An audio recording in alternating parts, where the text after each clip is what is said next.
Hare Krishna, everyone. Welcome to this week's edition of the Hare Krishna Project podcast. This is episode number 114. A big thank you to everyone who continues to tune in now from all over the world. I'm very grateful to each and every one of you from wherever you are in the world for tuning in to every one of our episodes. I really appreciate your feedback, your comments, and your contributions as well. Do not forget, if you are watching this on YouTube, to hit the all-important subscribe button if you haven't watched it, if you haven't hit it already, so you can keep updated about future podcasts and video productions from the Hare Krishna Project.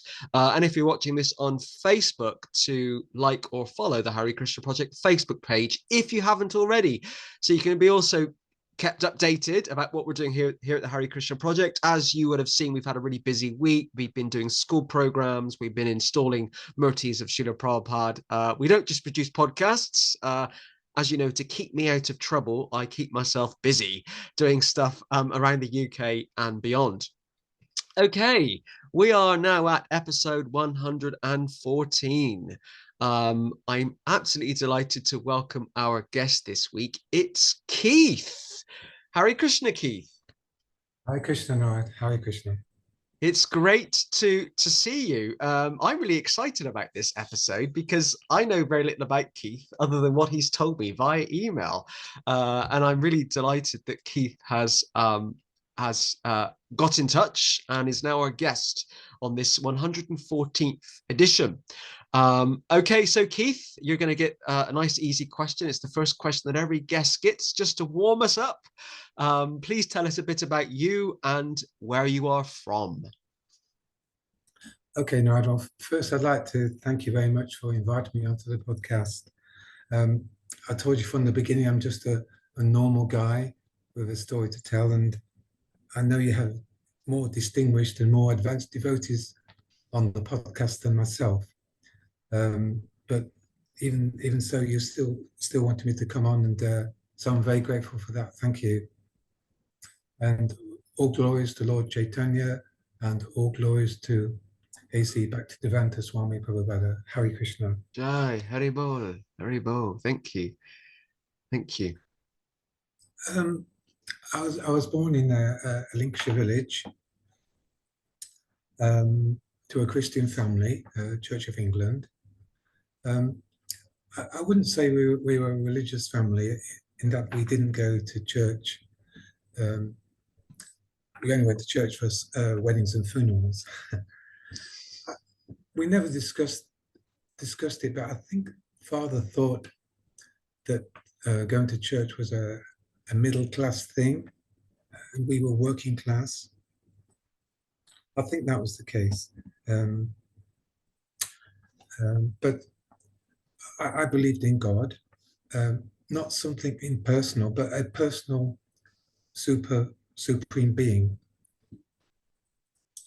It was a very normal upbringing. My father worked on a farm, and I remember most of my childhood during school holidays and weekends helping him on the farm. I remember walking beside the combine harvester at harvest time, and then at the weekends we used to milk the cows, herd the cows, feed the calves. So even then I remember having a very nice association with cows. My father didn't encourage me to follow him into farming. He said it's too much hard work. So he asked me he told me go and get educated. So that's what I did. I was always interested in building. I was very technically minded. I was interested in building and how they're put together. So that led me to taking a diploma in building. And then I did my degree in quantity surveying. And then I followed up with a master's in project management. Wow. I then became a member of the Royal Institute of Chartered Surveyors. And then basically my whole life has been working as a quantity surveyor. First I started work in Lincoln. Then later I moved to Birmingham. and then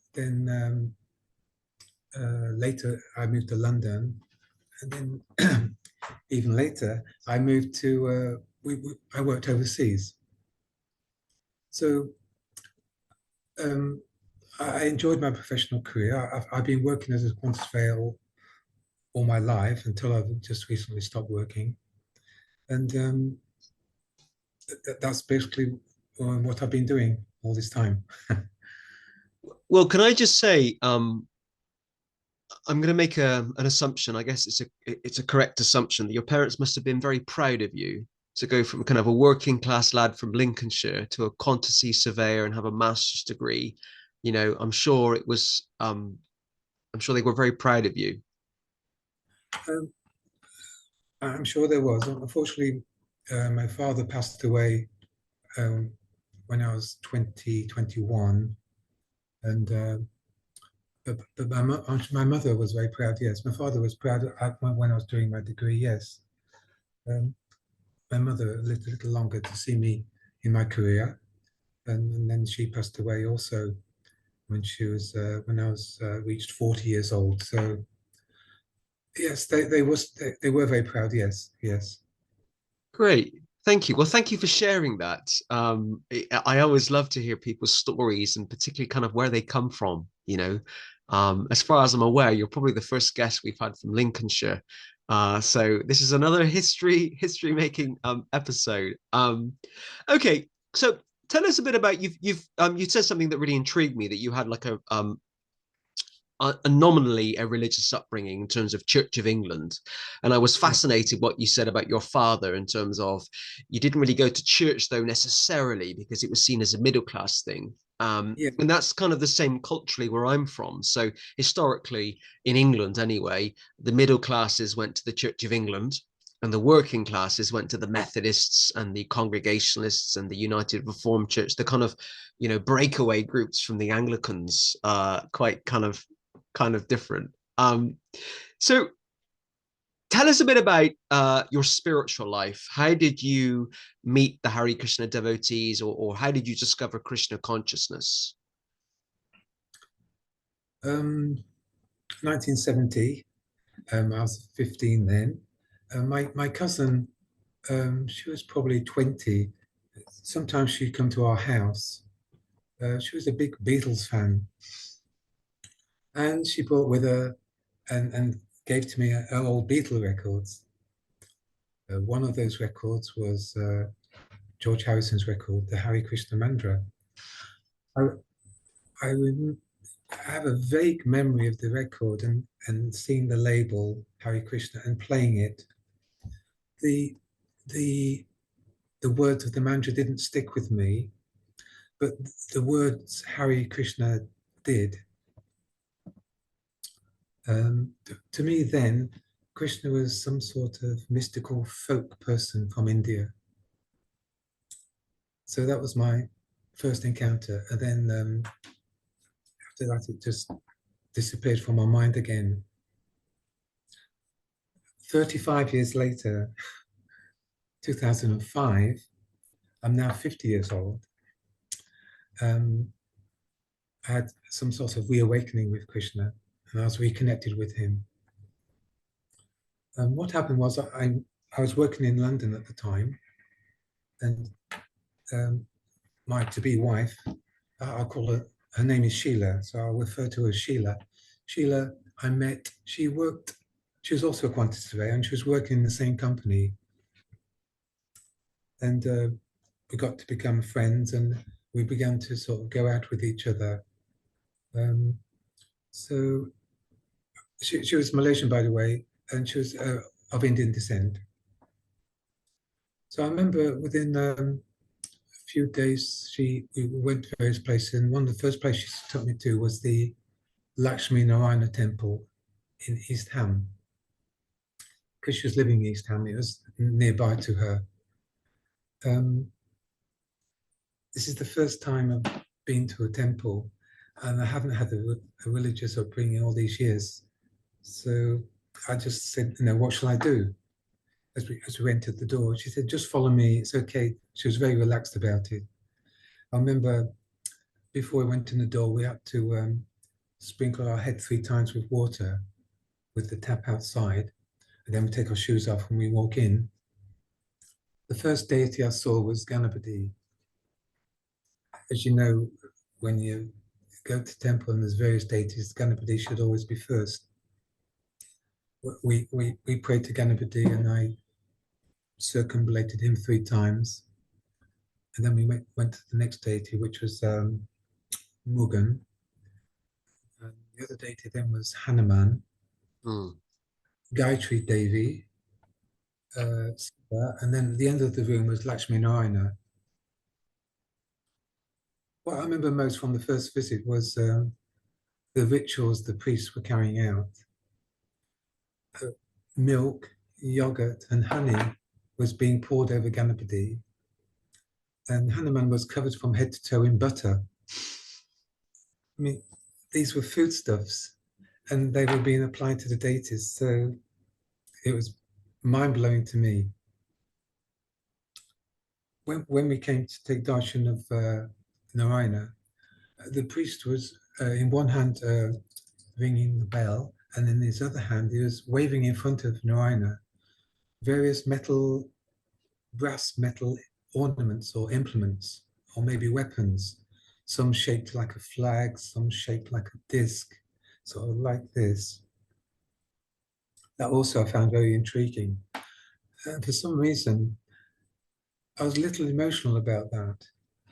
And ever since, I've also been emotional when I see that. So I think in a previous life, I must have been involved in some way in that Narayana ritual of putting instruments in front of the Lord.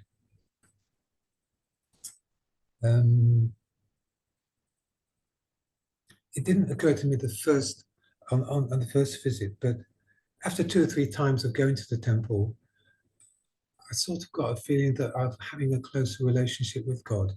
I'm standing in front of Narayana, he's there, he's looking at me, I'm looking at him. But the first time I feel I had a closer relationship with God than I'd ever had before.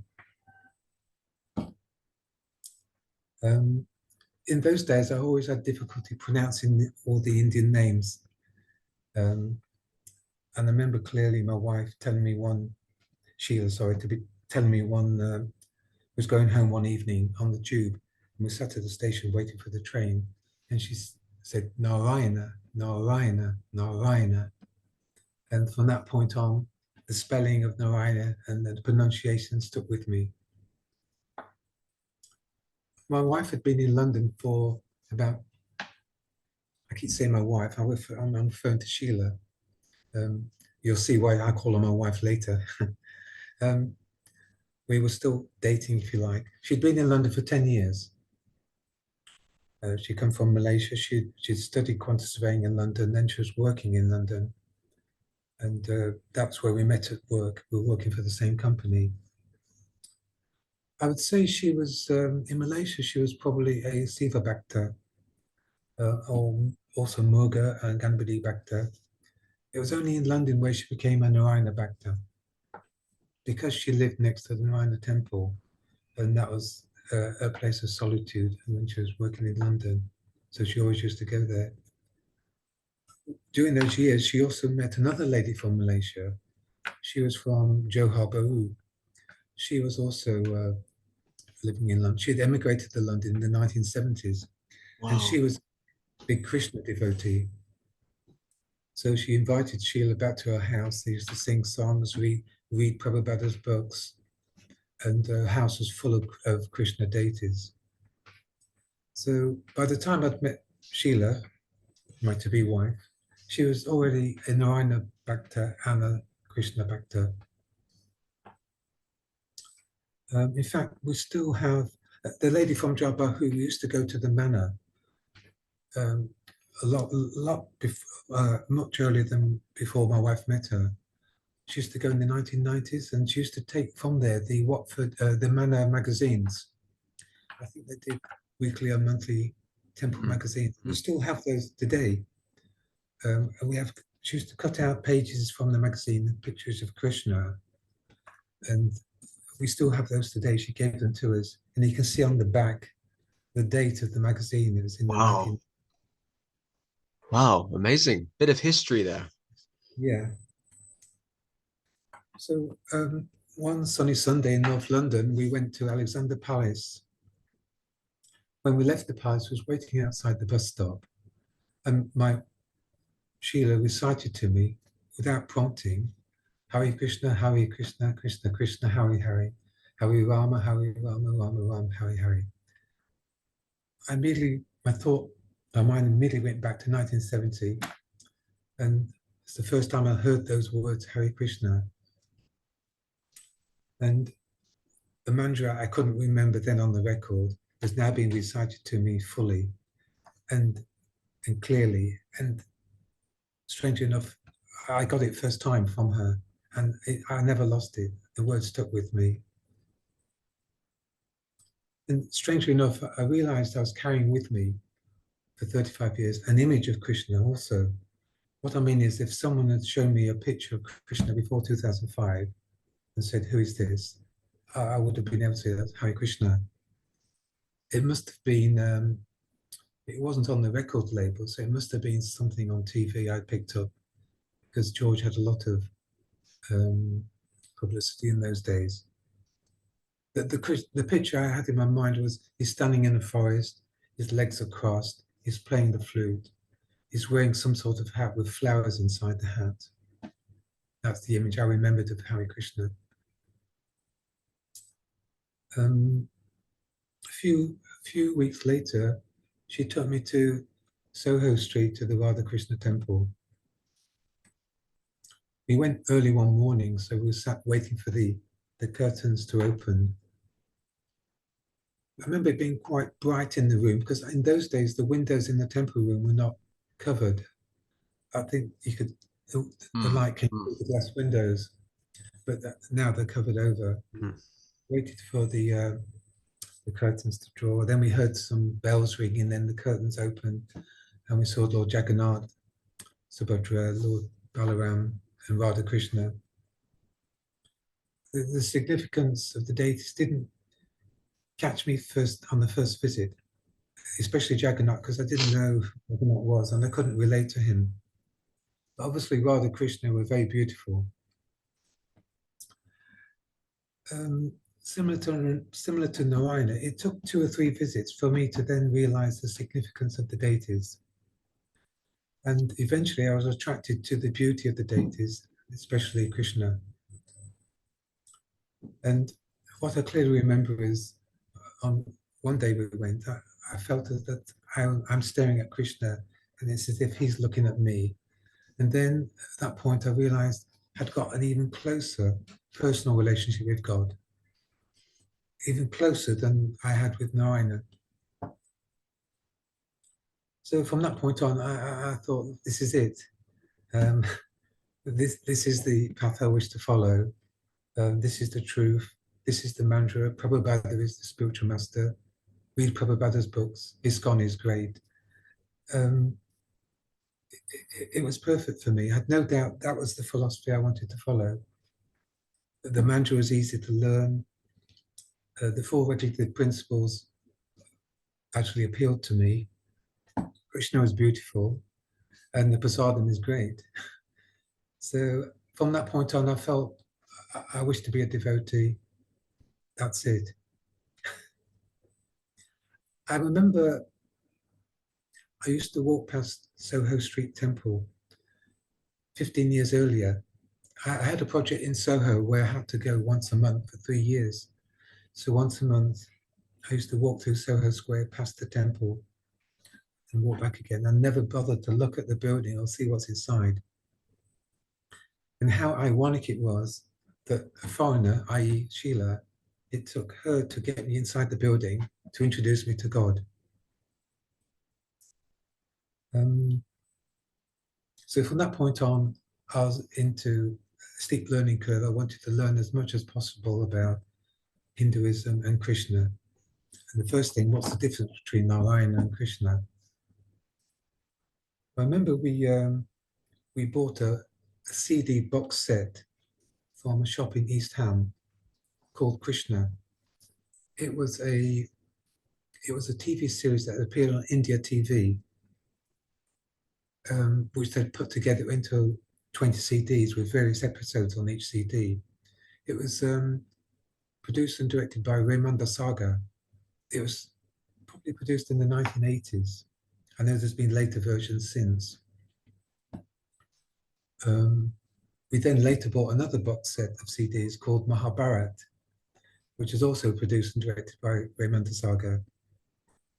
So together, these CDs, watching the videos and reading Prabhupada's books, gave me lots of information about the stories of Krishna and everything I needed to know.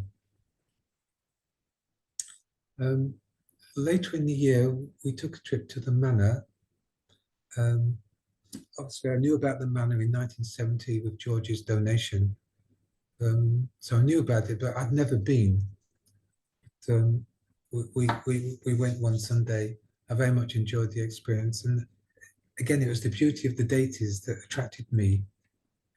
Firstly, Rama and Sita, especially Sita. And then much later, my head turned to Radha Krishna. I would say that Watford Krishna and Soha Krishna are my favorite deities. Sort of falling in love with them. And how blessed are the stonemasons who turn a lump of white marble into such a beautiful shape and form to create a worshipful deity for thousands of people, thousands and thousands, and probably for thousands of years. It's such beauty, and it's great. By September 2005, this all happened in 2005, by the way. By September, we decided to get married. So Sheila and I got married in the Lakshmi Narayana temple.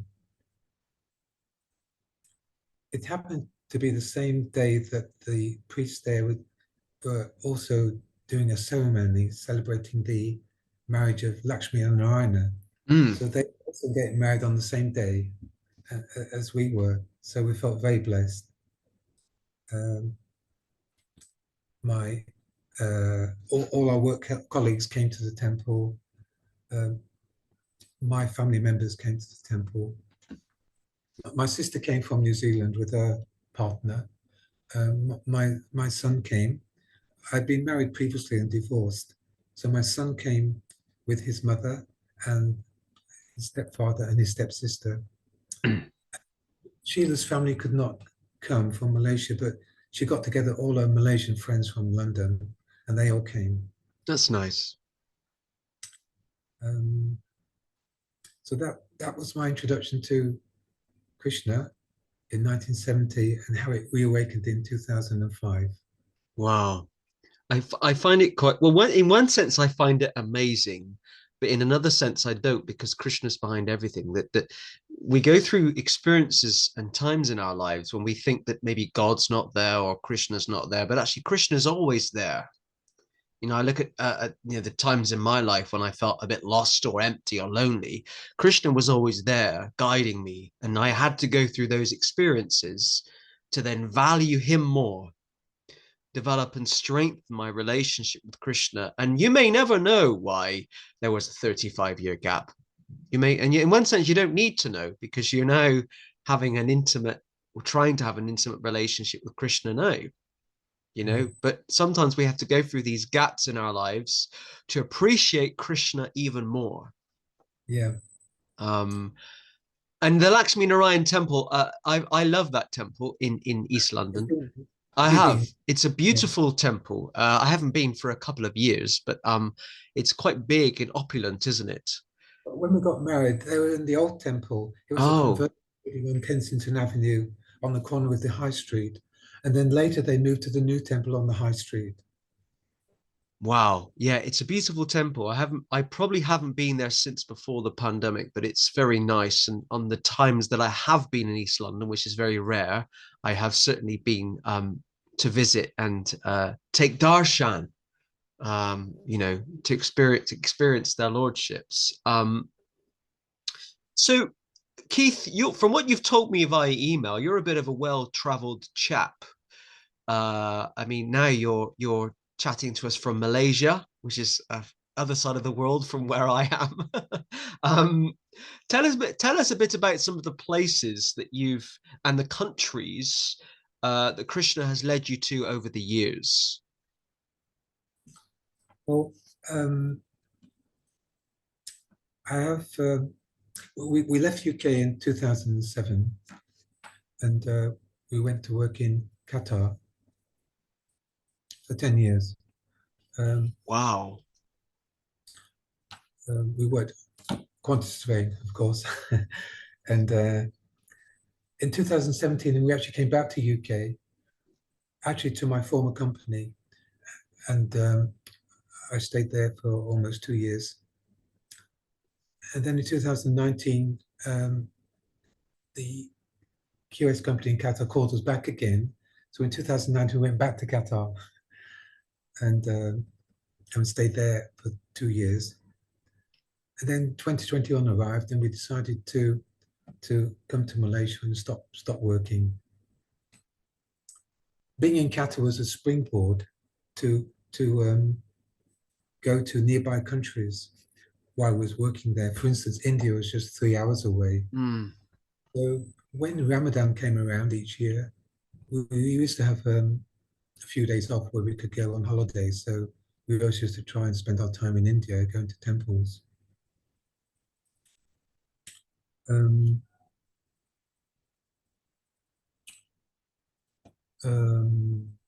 Amazing. Vrindavan, our first trip was to Delhi.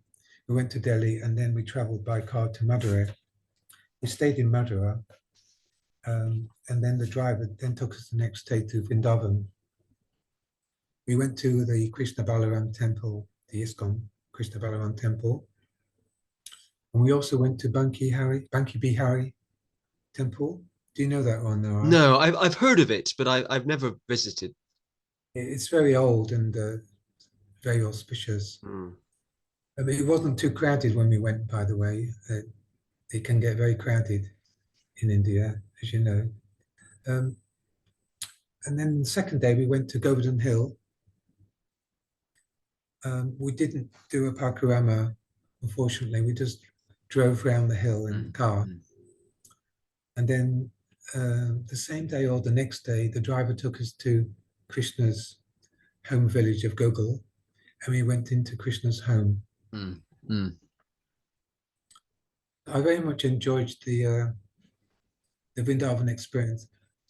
I couldn't really, within 1 or 2 days, I couldn't really grasp I couldn't get the full amount from the experience. I felt I really needed to have like a week or two there.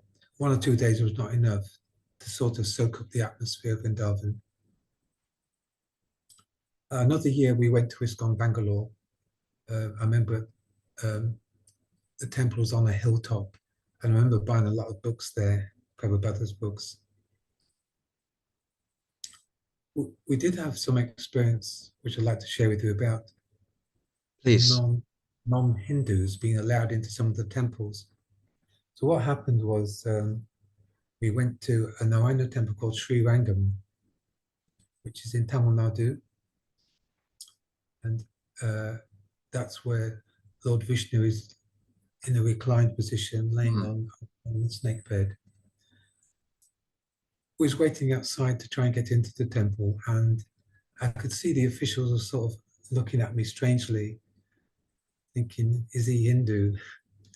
And one of them came over and actually asked me, are you Hindu? I said, yes, I'm Hindu. And then later, when the gates opened, we all rushed into the temple, and they tried to sort of shout to me to stop. And my wife said, he's Hindu, he's my husband, he can come in. And she pulled me through with everyone else. And I heard them shouting in the background, but nothing came of it. And I managed to get in and take darshan of the Lord. A similar thing happened another year. We went to Kerala, to North Kerala, to a city called Guaya.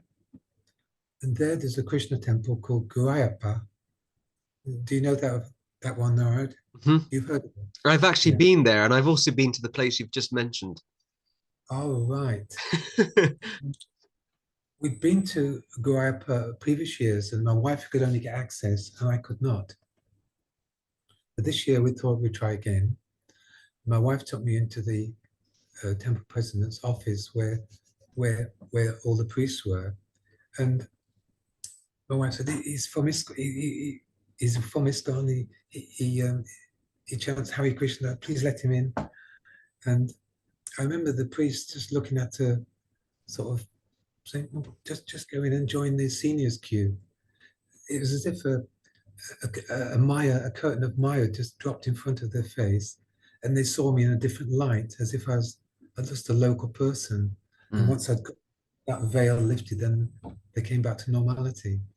For some reason, they just let me in as if it was no problem. Good. I joined the seniors queue and managed to take darshan of the Lord again.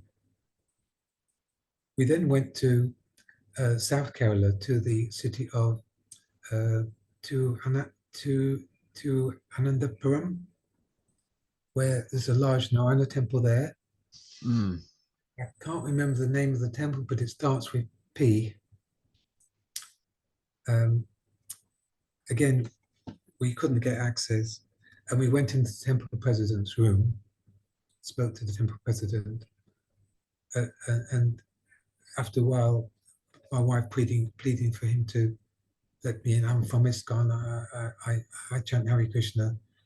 He decided to let me in, but he said you have to take your shirt off and you have to wear a dhoti. So I had to quickly run across the road to the street corner to buy a dhoti from the shop there, and then again was allowed to take darshan. But he did say next time bring a letter from ISKCON, were his words. Anyway, I was very, very happy to take darshan again of the Lord.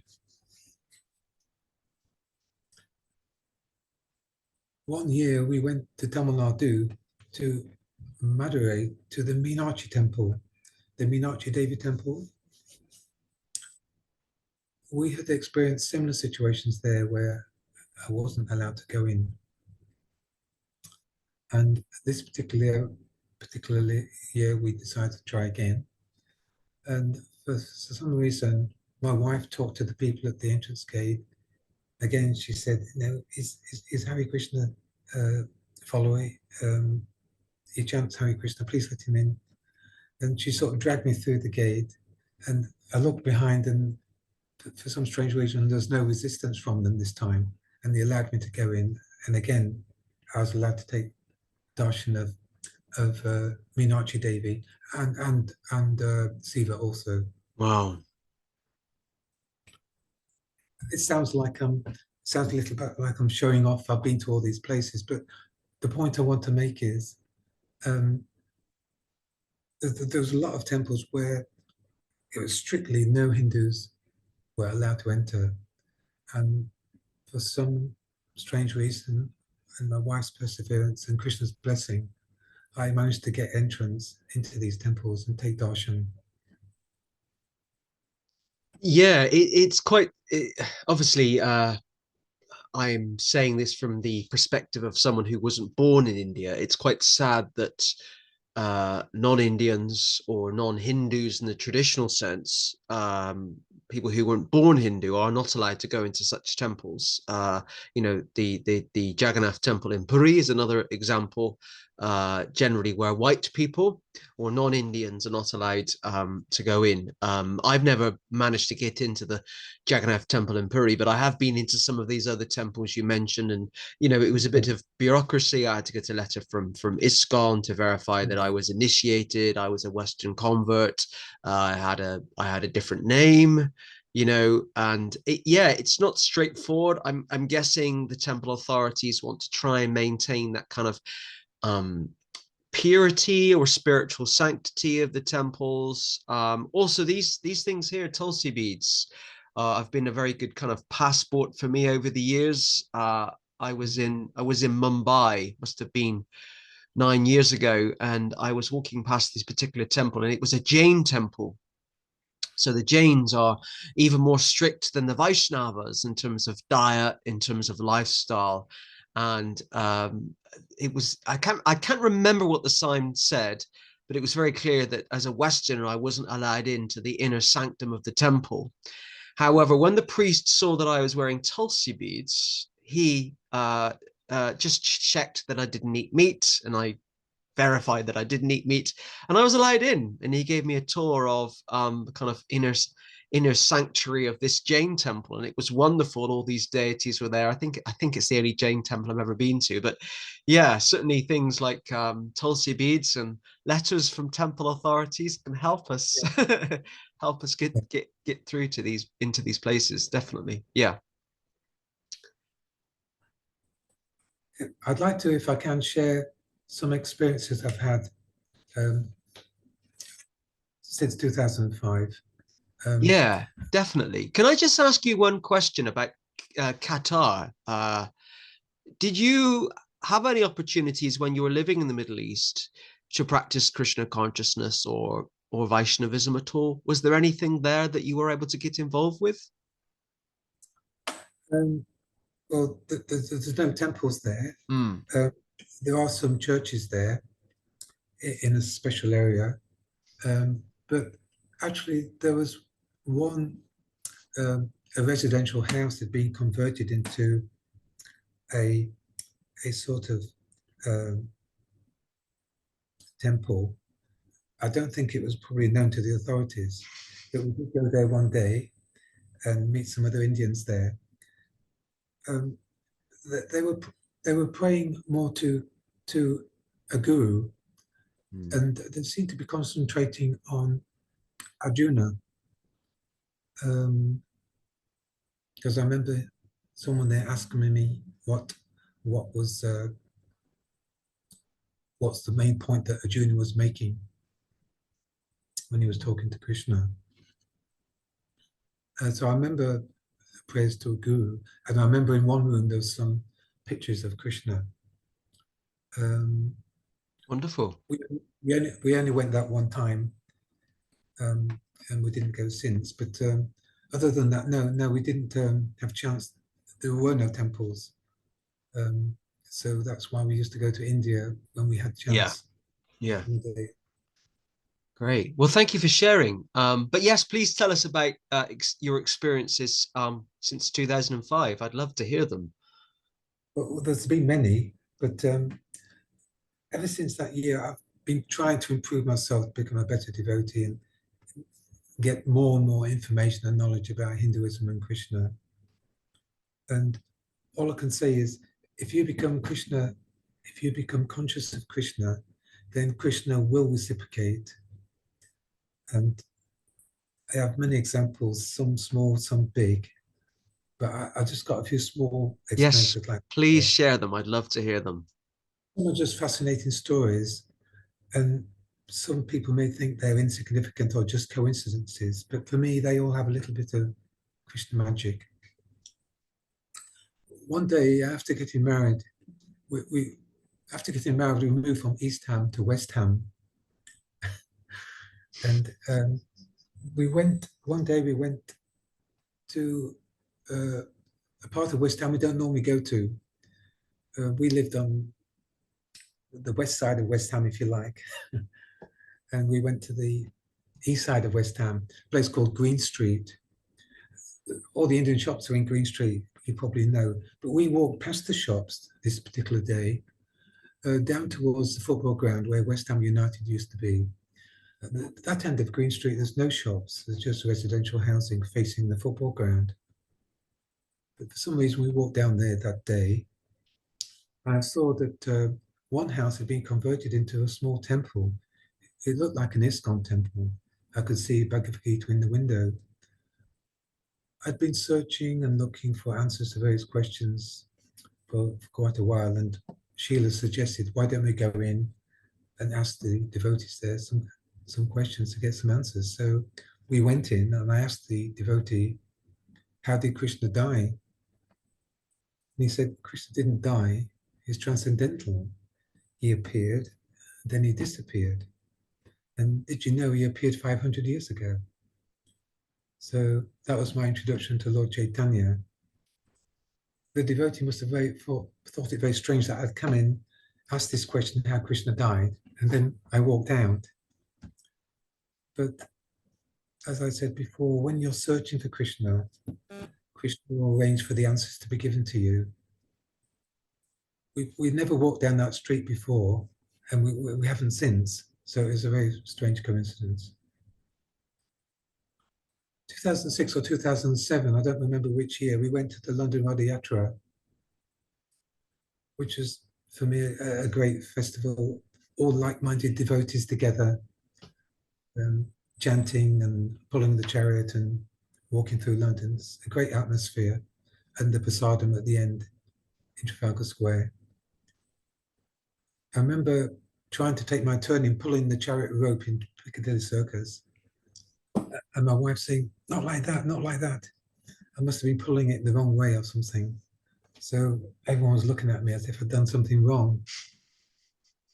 So after a while, I noticed some people are just touching the rope with their fingers. So I just rested my fingers on the rope. Also, I remember my wife, in front of the chariot, there's a brush where you can sweep the pavement in front of the Lord. Everyone takes turn. I remember my wife taking it from the devotee, brushing the pavement, and she wouldn't give it back. They had to sort of force the brush away from her. She's very forceful like that, my wife. During the procession, I remember we were following a lady in a red t-shirt. On the back of the t-shirt, there were some words which said, "I lost my heart in Vrindavan." I was so interested to find out, what's this Vrindavan? So as soon as possible, I found out what Vrindavan was. And now I understand why she lost her heart there. But for me, this was just another message from Krishna. Okay, you're looking for information. Here's a question. Go and find out what this is.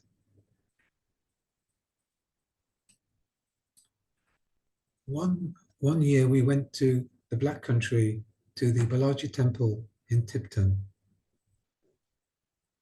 For some reason, I'd had a desire to learn the Sri Vishnu Sagasta Namastrata, 1,000 names, hymn of the gods. I had a desire to learn the whole hymn, or 1,000 names.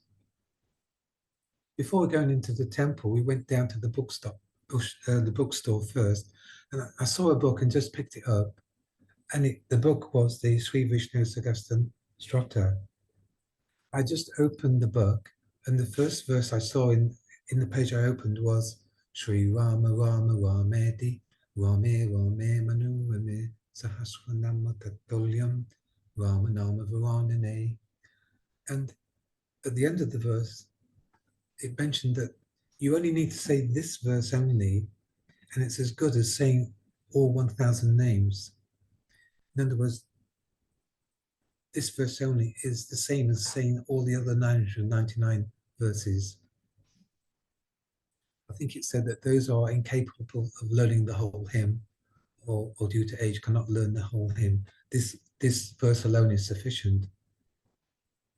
Afterwards, we went up to the temple floor, and there was a Hanuman puja going on, and all the devotees were singing Sri Rama Rama Rameti Rame Rame Manu Rame Sagastanam Tatulyam Rama Nama Varanane. And then I realized that Krishna doesn't want me to go to all the trouble of learning all the 1,000 names of the whole hymn. No need to do that. Just do this verse only and concentrate on the Hare Krishna mantra. That's the message I got from the Lord. While working in Qatar, one day my boss called me from the office to say a parcel's arrived in the post office. You need to go there immediately.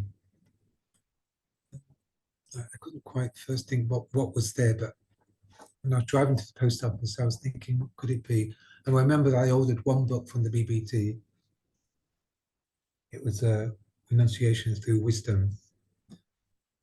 When I got to the post office, I went to the officer's room, and I noticed in the corner in the floor was a cardboard box, maybe 2 feet by 1 feet by 1 feet, and it was full of books. And it was the book I'd ordered the box had been opened. I could see it was full of books, but it wasn't one book. It was probably hundreds of books. Wow. And the officer told me that basically he told me this is an Arabic country and we do not allow the distribution, is the word he used, of non-Muslim scriptures in Qatar. There was one point where, while he was not looking, I was trying to probably just reach across and get one copy, but that occasion didn't occur. But it made me realize how determined the BBT was in following Prabhupada's instructions that book distribution was the main thing. Although I'd only ordered one copy for myself to read, they'd actually sent me hundreds of books with the hope that I would be able to distribute them in Qatar. Wow, that's amazing. That really is amazing. But unfortunately, it couldn't happen, and the officers said they would have to return them to sender. Wow. Were you able to take just one book? No, I wasn't. My No. goodness. My goodness. Frustrating because I could see the books there. They were 6 feet away from me, but I couldn't go near them. I just couldn't get to them. Wow. What an experience. One year we was traveling on Qatar Airways. I don't remember where we're going, where we was going, or whether we're coming back to Qatar or going from Qatar. I don't remember. It was a Qatar Airways flight, and during the flight I was reading Prabhupada's book, The Second Chance, or A Second Chance, I think it's called. You know, the story of the fallen Brahmin who marries a prostitute and begots a child called Narayana. And at the time of death, Yamadatta's men come to take him.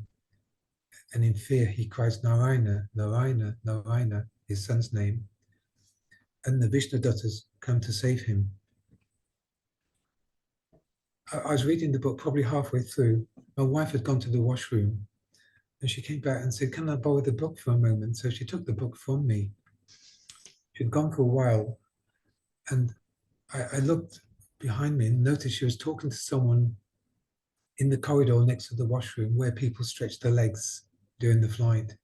She was speaking to a lady there for quite a while, actually. And when she finally came back, I said, where's my book? And she said, I gave it to that lady. So I thought, probably about the book distribution at 30,000 feet. Yes, definitely. Definitely. And it was only the year later that I managed to have a second chance to buy the second chance book and a second chance to read and complete the book. One of our trips to India, we went to Tirupati, to the Balaji Narayana temple.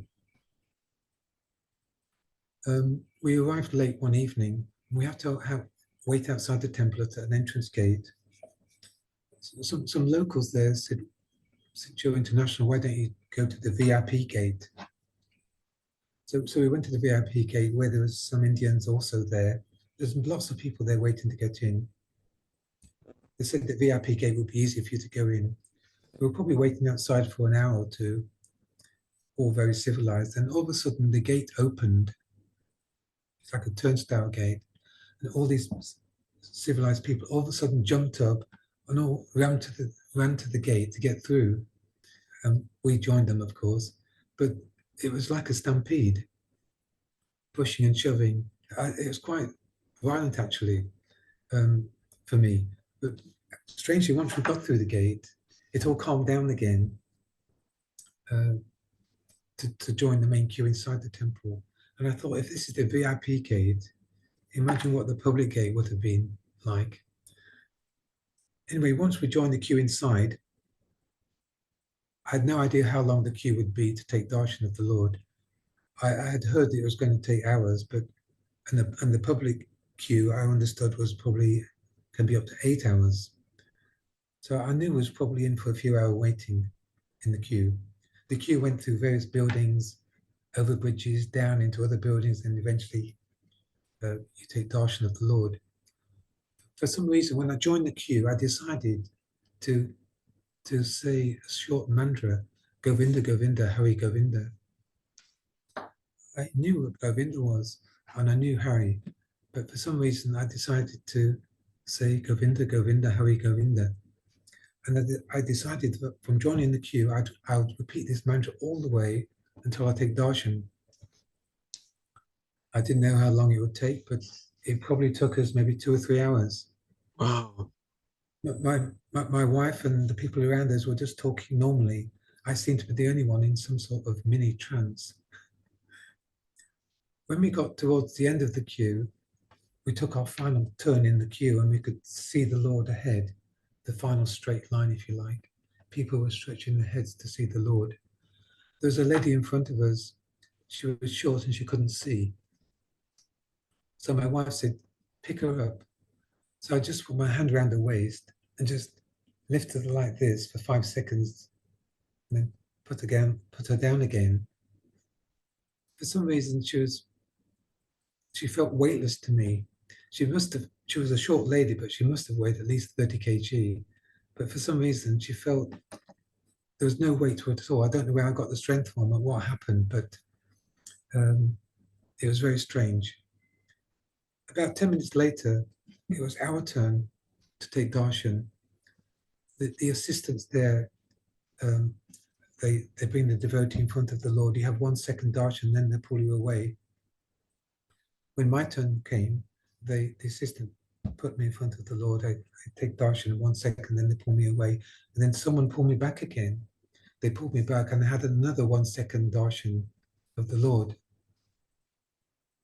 I then afterwards thought, was it because I recited the mantra for 3 hours? Was it because I'm the only European face there in a sea of Asian faces?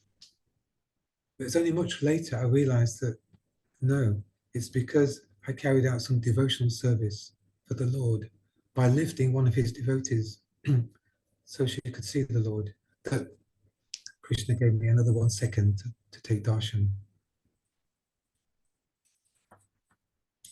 Recently in Kuala Lumpur, one morning we drove into Kuala Lumpur to take, I'm not sure what we was going for, but we decided to take breakfast at a restaurant in a place called Brickfields. It's like the little India of Kuala Lumpur. We'd been to this restaurant before, but not for breakfast. It's more of a luncheon place. We've been to lunch twice there. But for some reason, my wife said, let's go there for breakfast. So we went there, and as we walked towards the door, it said closed on the door, but I could see it was full of people. So we pushed the door open, and we stepped inside, and it was full of devotees.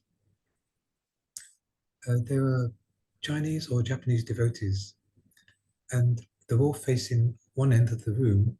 We sat down and joined them also. And at the end of the room was His Holiness Kavichandra, the ISKCON GBC member.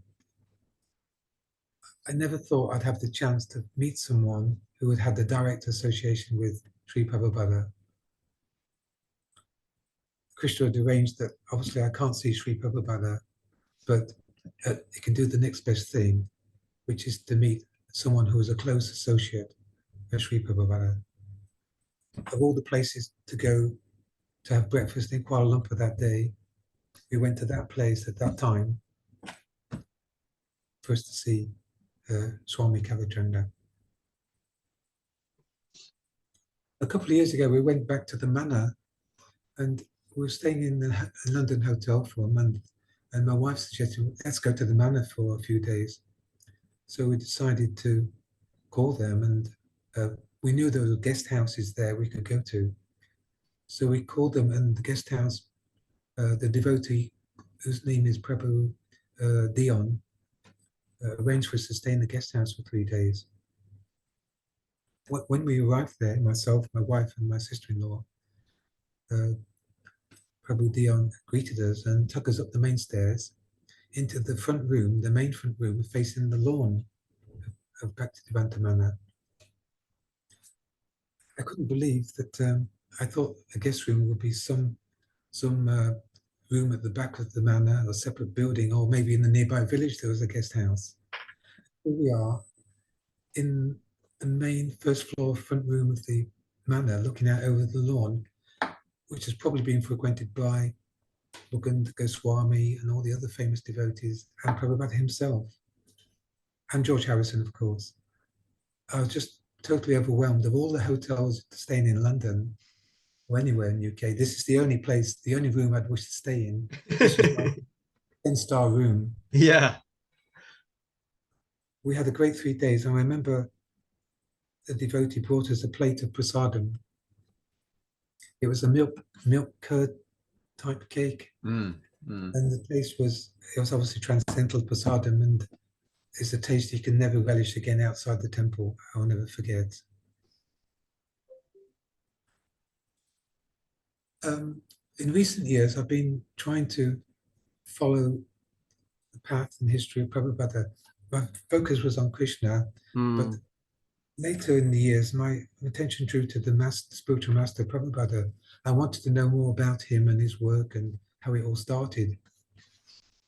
So I read Mukunda Goswami's Miracle on Second Avenue book, which I found very interesting. It talked about how it all started in New York and then moved to San Francisco, and how those 6 devotees came to London. Throughout the book, I was always comparing with myself, where was I when they was doing this? For instance, when they were opening Berry Place, where was I on that month in that year? I was messing around with motorcycles or something. In a way, what I was thinking was, I wish I'd been part of the movement then, because they had such great adventures. And I didn't have to wait 35 years before I became part of the movement. You know, I feel it was all organized by Krishna, that they went to London to spread Krishna consciousness, those 6 American devotees. And they managed to make contact with such important people, politicians and other famous people. And just think about it, you've come to London to broadcast something new in 1965. Who do you need to help you broadcast? George Harrison. Well, I think it was all by Krishna's arrangement, all these connections. One of the most famous people in the world at the time, and yeah, completely Krishna's arrangement. It was amazing. The last thing I'd like to share with you, nowadays, is how my attitude has changed from when I was materially minded to becoming spiritually minded. And an example of that is because I was a surveyor and always interested in the physical dimension of things.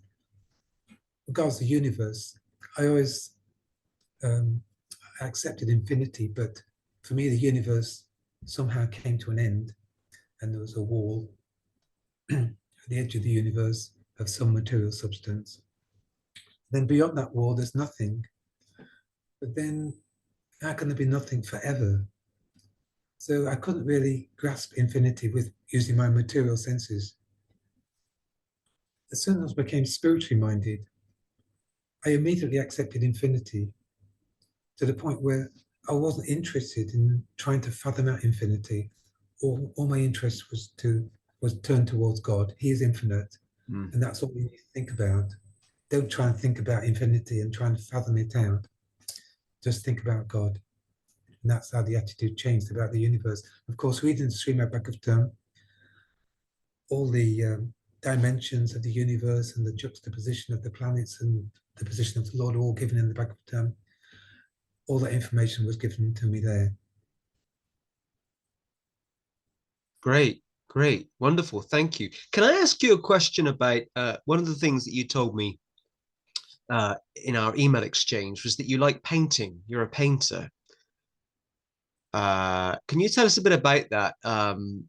You don't like the word retirement, so now that you're not working, you spend time painting. Please tell us a bit about your paintings and what inspires you to paint. And what do you paint? Well, I paint Krishna because he's so beautiful. And I think the reason I paint is because I want to share that beauty with other people, with the hope that other people will become Krishna conscious and be attracted to the beauty of Krishna like I was. I'm very much inspired by an Indian painter his name was B.G. Sharma. You probably heard of him. He was a Krishna devotee painter.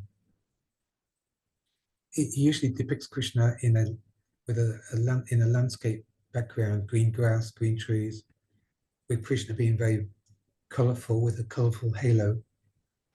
Sometimes alone, sometimes with Radha, also equally colourful with a colourful halo, and sometimes with cows.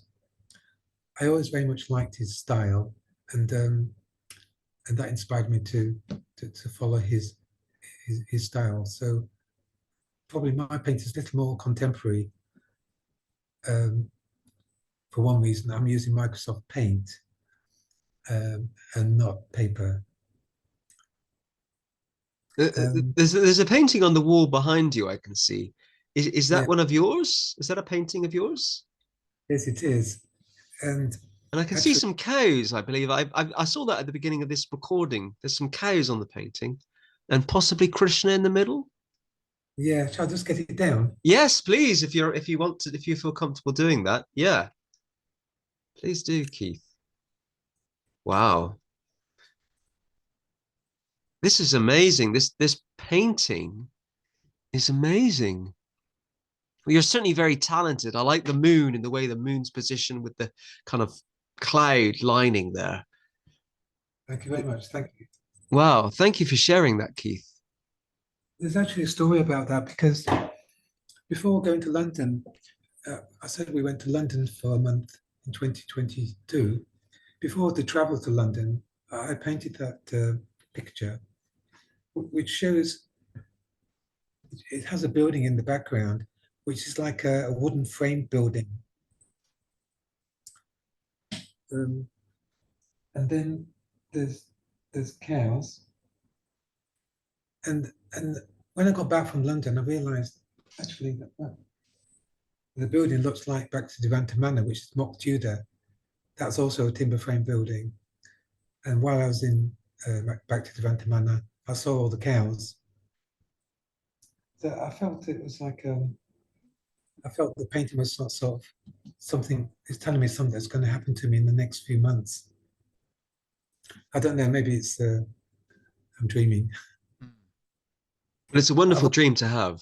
I also did this one. Wow. And this is Microsoft Paint. Yes. Um, It's amazing. I don't know why I turned to that medium, but um, I started painting in 2008, and I always use Microsoft Paint. I don't know why, but yes. I've also started a YouTube channel, Krishna Consciousness, where I can show my paintings to others. And I usually add some text from the Bhagavad Gita and the Bhagavatam. I've also got a 10-minute video chanting 108 rounds of the mantra in 10 minutes. I now chant 16 rounds a day.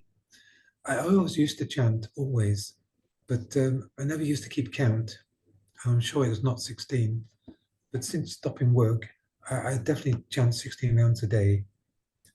We also make sure we serve Krishna first. We prepare the food. We serve Krishna first before we eat, and we try to follow the regulative principles. I say I follow the regulative principles 99%. That's all I can say. It's to do with I'm sure if most Hare Krishna devotees were honest with you, they would also say that they try and follow them as much as they can, and are sincere mostly, hopefully. But if they were honest, they don't always follow all four of them all the time. uh, Great, wonderful. Do you have any kind of final thoughts or any final words you'd like to share with us, Keith? um, I read in one of Prabhupada's books, or it could have been a George Harrison book. I'm not sure, but it was in the foreword or the preface to the book. I think it was the preface. The foreword was by George Harrison. At the end of the preface was some handwritten words by George. It was Hmm. not in typed text, it was handwritten, but it was part of the printed book. Is it this book? Is it the Krishna book? No, I'm reading that at the moment, actually. I'm in volume one. Maybe okay. I I haven't got to the end of volume one. Maybe it's there. Okay, carry on. Sorry, carry on. I cut you off. I thought you were talking about the Krishna book, but yeah, thank you. And what it said was Hare Krishna, Krishna Krishna, Hare Hare, Hare Rama, Hare Rama, Rama Rama, Hare Hare. Repeat until death. Wow. What a final thought. Repeat until death. Um, I need to be encouraged of that because sometimes I feel, if I'm honest, that, I chant a minimum of 16 rounds every day. And some days, thankfully it's not often, but some days I've got into that habit of thinking it's a chore, and it's not a chore. I should want to do it. And so I was thinking today, actually, as I was driving, I had a long drive this morning from where I was to where I am now, that yeah, I should be chanting way more than 16 rounds. It should be an absolute minimum, and I should be chanting all the time. So that was a wonderful final thought, Keith. And it's been great to hear your story. Um, and I think a lot of us will be able to look back at our lives and look at those little things. You've showed us examples of little things that actually all together they add up. Uh, Yes. and that temple, by the way, you were referring to at Green Street in East London. I've been there a few times. Oh, it's still there. It's definitely still there. It's run by an organization called the Sri Chaitanya Sarasvat Mat. So the founder of that organization was Srila Sridhar Maharaj, who was a godbrother to Srila Prabhupada. So it's kind of a cousin group. Use that expression. They're cousins. They're cousins of ours. But I've been there many times, and yes, I like the homeliness of the temple. Yeah, and I'm pleased you also made it to Vrindavan after seeing that lady's t-shirt. Uh, Yes. I've been to Vrindavan a few times, and I remember my first time, I was quite overwhelmed with all the monkeys. Um, and as you can see, like you, I wear glasses all the time. Otherwise, I'm blind. And I stupidly didn't take my glasses off the first time I went. Yes. And unfortunately, the monkeys did grab the glasses and scratch them. Thankfully, I had a backup pair, but they were badly damaged. You know, in Kuala Lumpur, we live on the 16th floor of a tower block. And guess what appears on the balcony? Monkeys. No, no. How do you deal with that? How do you deal with that? They don't come very often. The one who does come has only got one arm. So I don't know how he managed to climb so high. We just give him an apple, then he goes. Oh, only in Malaysia, or only in Asia, rather. Great. Well, Keith, it's been great to hear your story this week. Um, Believe it or not, we've been chatting for well over an hour, and I've really loved just hearing the sincerity of your story. A working class guy from Lincolnshire, finds Krishna and ends up in Malaysia via Qatar. And I've been to the Middle East a lot because my brother lives in Dubai. But I only stopped in Qatar once in the airport as a stopover. But I know there are strict rules on the distribution of non-Muslim literatures in the Middle East. So yeah, thank you for sharing that story as well. So Keith, I'm going to say goodbye to our viewers at home, and then you and I can have a brief debrief after. So I've been really, really pleased to have been able to welcome Keith this week as guest number 114. It's been fascinating to hear his story. I'm very grateful to you, Keith, for getting in touch all that time ago with us at the Hare Krishna Project. Keen to share your story. So Thank you. thank you, Keith. Really, really appreciate it. And I've really loved it, actually, because often I know quite a bit about the guests before, and I've known very little about you. So I was like taking a chance here. What's this guy going to say? And it's been wonderful, and I can resonate with your story in terms of, going to the manor at certain times and going to Soho Street. I've been around London quite a bit over the late years as well. We just obviously might have just missed each other a few times because I was kind of going to those temples the same time as you, or same years. Yes.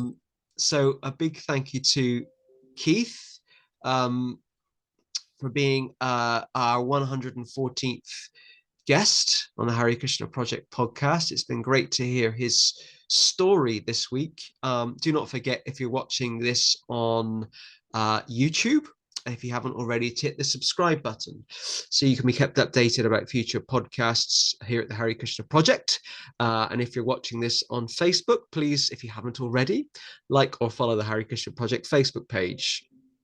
I know that works because every time I say it, the number of subscriptions does go up, which is great. Number of subscribers, rather, does go up. So a big thank you to Keith. And until next week, I'll see you all soon. Thank you. Hare Krishna.